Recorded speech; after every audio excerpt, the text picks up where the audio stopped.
Apa aja sih Ki alasan orang datang ke gini untuk meminta pelet rumah tangga gitu?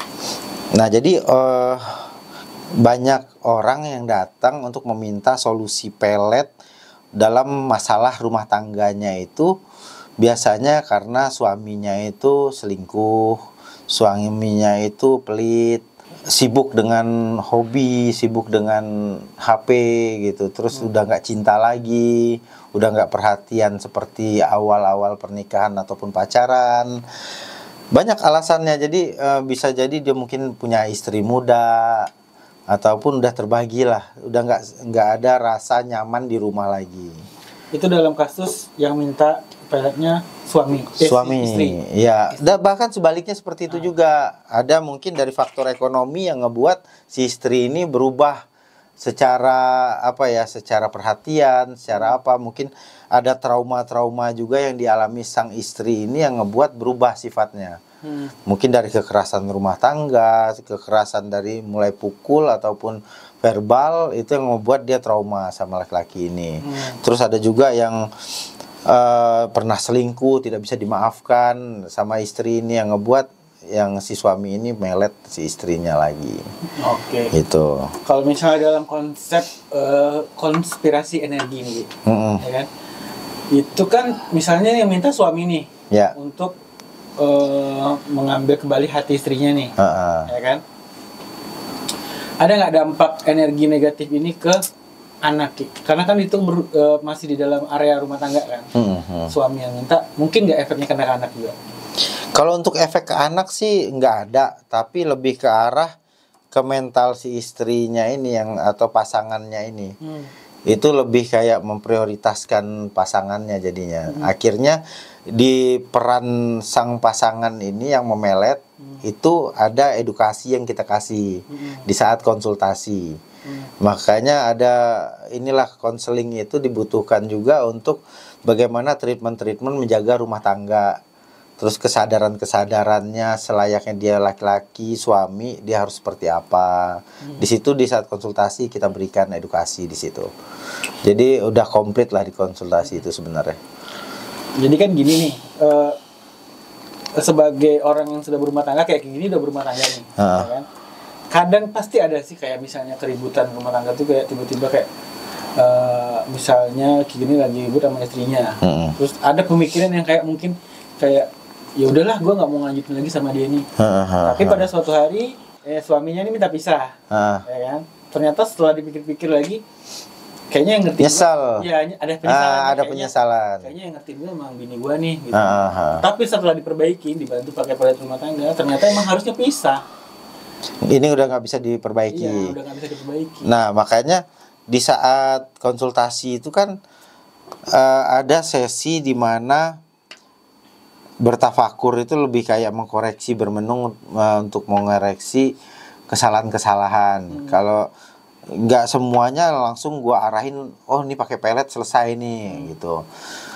Ya percuma juga di pelet, tapi dia hati udah mati, percuma kan. Yang timbul nantinya akan ada penyesalan dan timbul kayak kenapa sih gua harus melet dia lagi gitu loh. Gitu.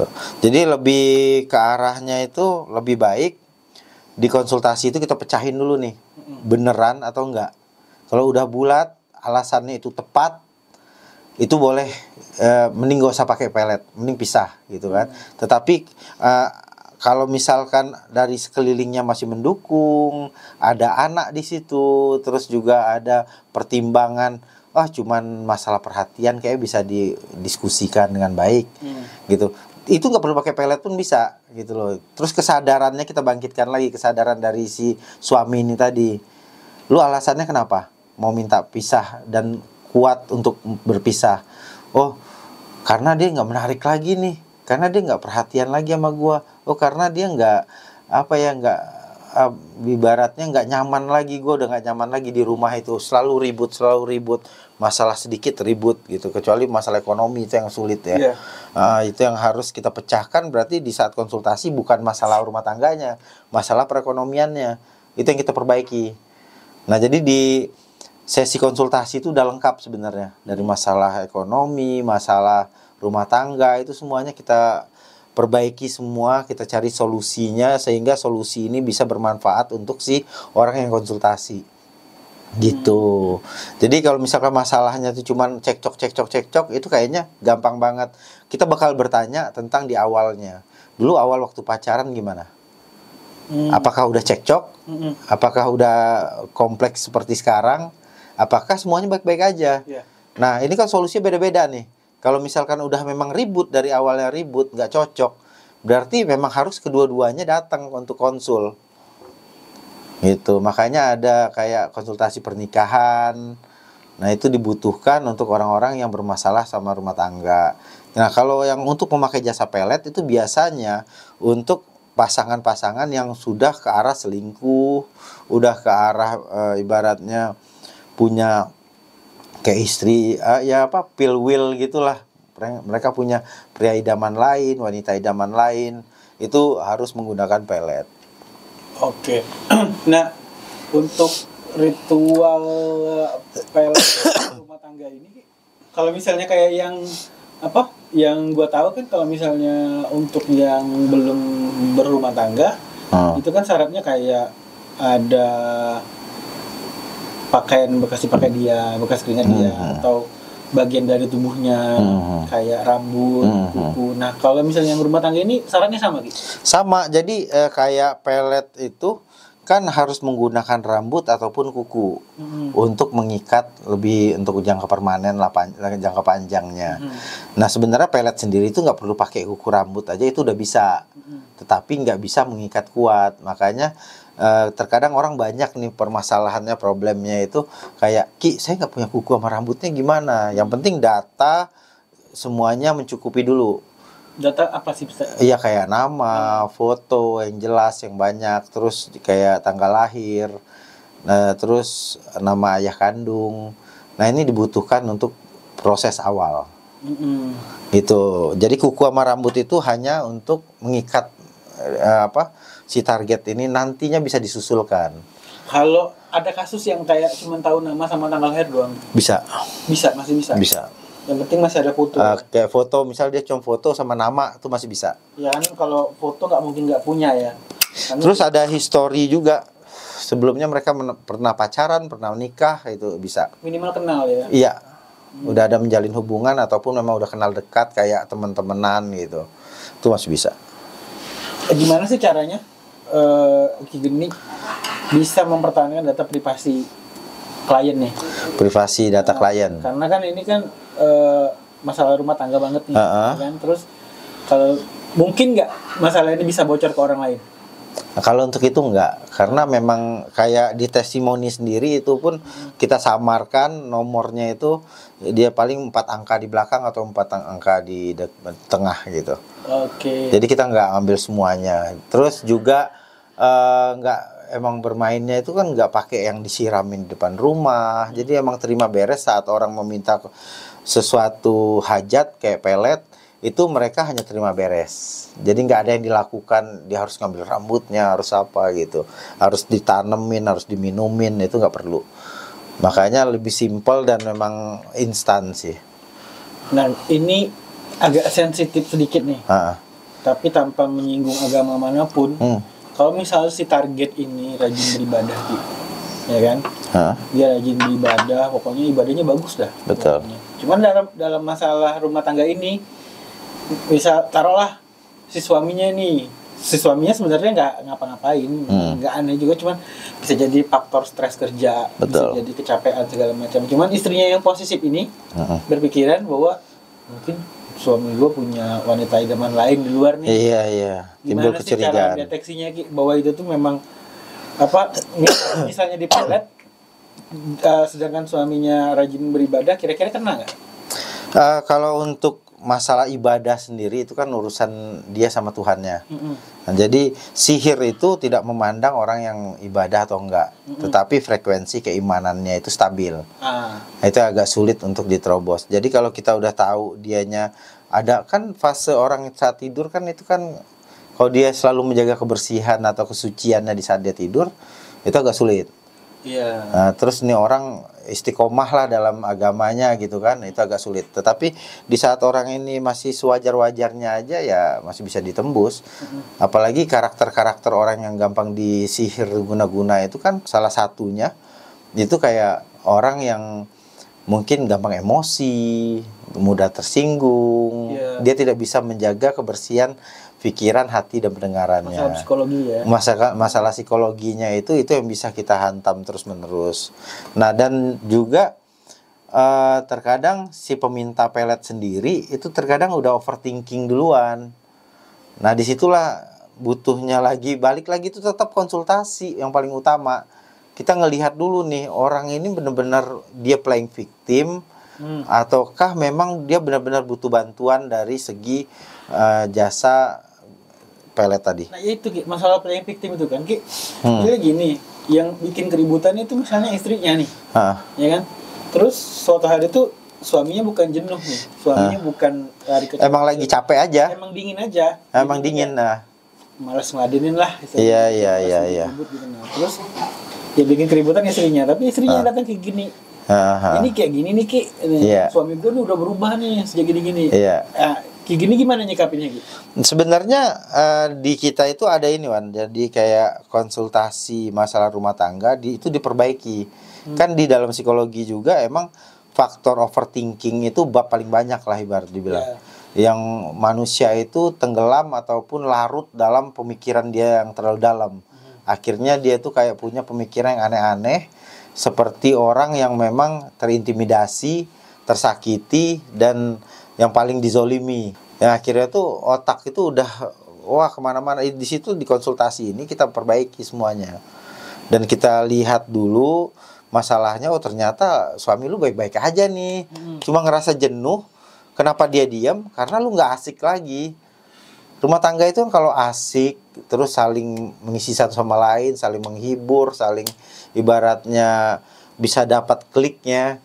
Udah, tuh laki nggak bakal, ya kita pasangan ini bakal menjadi obat capek, obat lelah dari dia seharian bekerja, gitu loh. Makanya harus ada edukasi tentang rumah tangga tadi, itu bermanfaat untuk memperbaiki hubungan antara suami dan istri ini tadi. Ya kayak penampilan, kayak pembicaraan. Udah jelas laki balik capek, terus dianya sibuk dengan HP, dia sibuk dengan rutinitas yang nggak penting, bukannya menyambut suaminya dulu gitu loh. Malah main futsal, main takraw ya gitu ya. Itu kan udah di luar nurul kan gitu. Jadi mungkin diperbaiki dari segi komunikasi dan segi pelayanannya dulu nih. Ya kan, kalau misalkan laki capek, dicemberutin dicurigain, akhirnya kan suami lebih milih nyari ke hobi lah, mending dia ibadah, mending dia ngapain gitu. Akhirnya ke situ. Terus kan taruhlah gua nih si cewek tadi yang lu jelasin Ki, ya kan? Udah lu jelasin sepanjang lebar itu gua ngerti nih Ki. Oh, berarti laki gua nggak ngapa-ngapain sebenarnya nih. Nah, gimana Ki kalau gua kunci sawatnya Ki? Jadi berarti kamu masih overthinking. Iya kan? Oke, gue percaya. Gue ngerti nih penjelasannya secara logika nih. Oke. Nah, gue bakal menawarkan lagi di situ. Ini kunci sawat nggak bisa cuman dia. Harus kalian berdua. Dua-duanya harus dikunci. Kalau permintaannya seperti itu, biar lebih fair, lebih adil. Kalau kasusnya menurut kayak gini suaminya nggak ngapa-ngapain, berarti kunci dua-duanya. Iya, kecuali kecurigaan itu sudah dapat nih. Gue ngedapetin ada pengaman nih di tasnya, terus ada bau parfum cewek, ada mungkin bekas lipstik atau apa, bau alkohol atau apa gitu ya.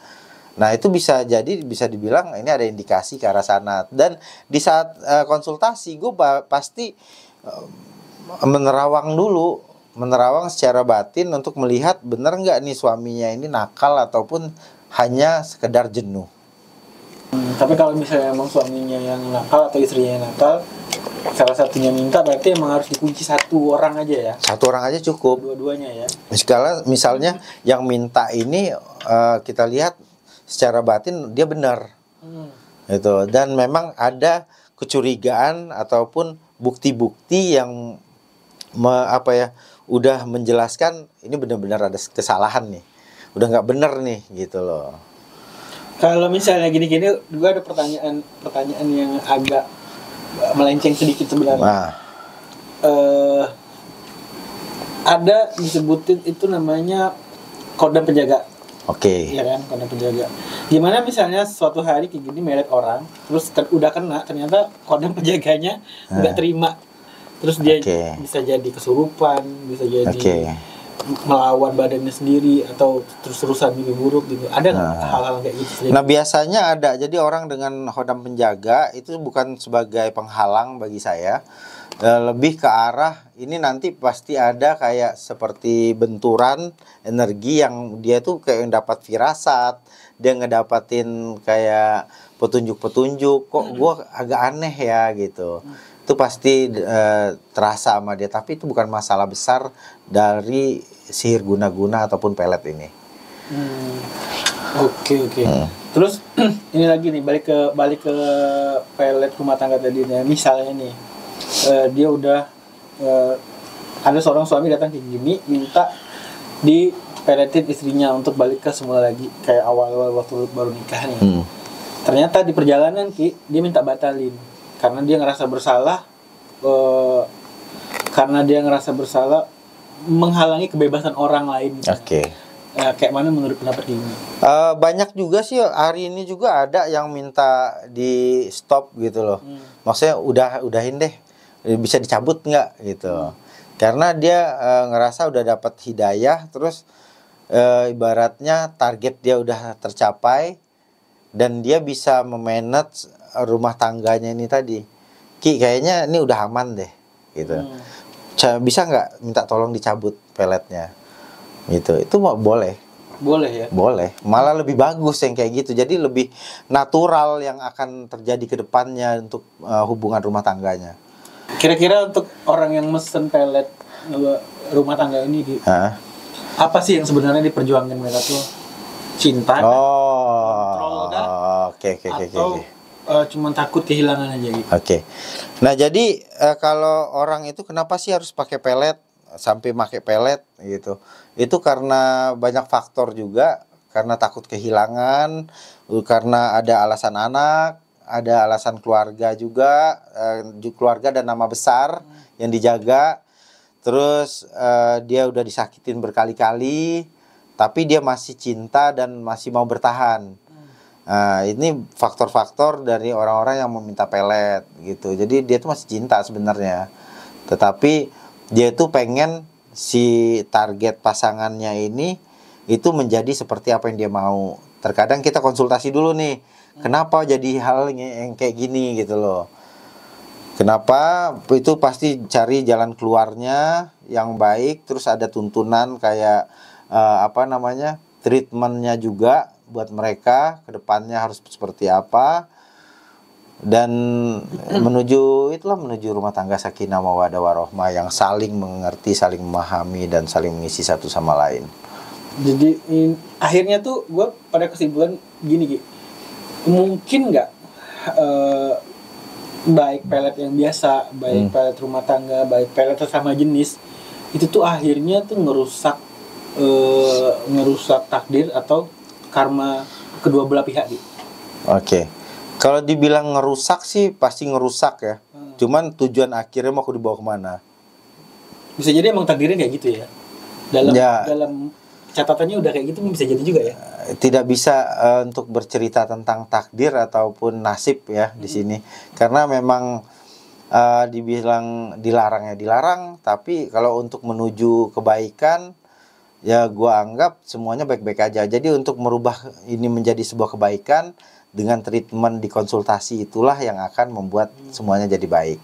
Walaupun tapi dengan alasan ataupun pertimbangan ini bisa dibawa jadi lebih baik, gitu aja. Kalau misalkan kayak gini dikasih satu kesempatan untuk ngilangin mitos tentang pelet rumah tangga ini di masyarakat, kira-kira hal apa nih yang bakal kayak gini hilangin soal agar orang-orang yang menganggap pelet ini nggak bisa terjadi itu sebenarnya ada gitu. Jadi pelet itu sendiri kita kaji lagi kan, bahwa pelet ini kan serangan sihir di mana yang dihantamnya itu pikiran, hati, dan pendengaran. Makanya apalagi dengan dia udah berumah tangga, berarti kan udah banyak memori-memori yang udah tertanam tentang rumah tangganya ataupun dengan pasangannya ini tadi.